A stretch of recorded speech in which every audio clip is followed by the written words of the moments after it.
Welcome back to my YouTube channel, guys. So, it's me again, April Ness. So, ngayon naman, gagawa tayo ng video about sa CFO. So, yun sa akin is February 16 ako pumunta ng CFO. So, nag-appointment po ako ng February 16.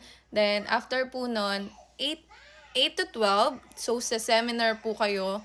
So, lahat po yun, pangkalahatan. Then, after po nun, ng seminar na yun, tatawagin po kayo isa-isa.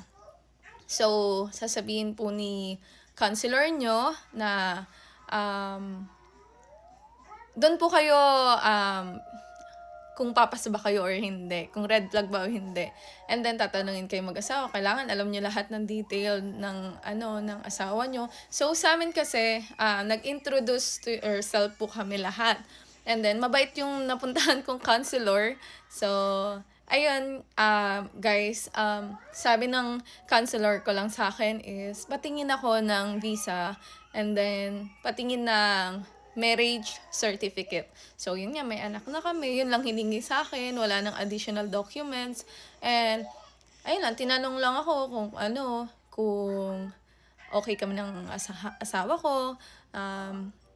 Tapos, saan daw kami nagkakilala. Yun, ganun lang guys. Wala na talaga. Tapos yun na, binigyan na ako ng schedule ng workshop. So, kasi 'di ba yung ibang CFO, isang araw lang nare-release agad yung certificate nila.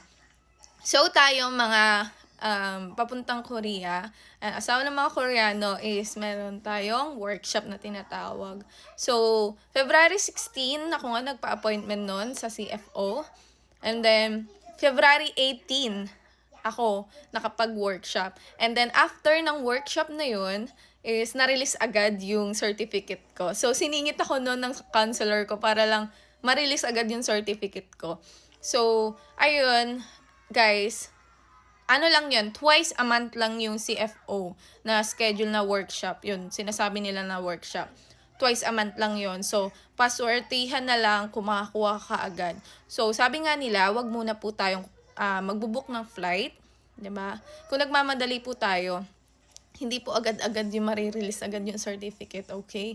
Kailangan po talaga mag-workshop muna, okay? So, ayun. Sana nakatulong.